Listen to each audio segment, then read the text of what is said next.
Hello everyone, in this video I'm going to teach you how can you create a notification with a button using Python on any operating system.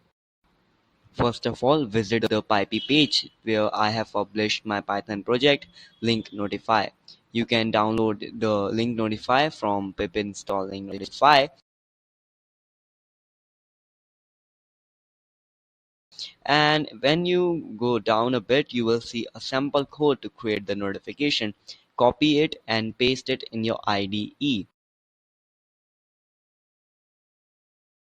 So the first we have text for notification under 40 character. It's the main heading or the text you can say for the notification. Link to open will be the link that you want to open once the user has clicked the button. On the next we have 5 time till notification disappears. So this is the time, you can set it to something like 2 or 3 or 5 maybe. And then we have the text on the button, which is simply the text that will be on the button. Leave it to read more or something else.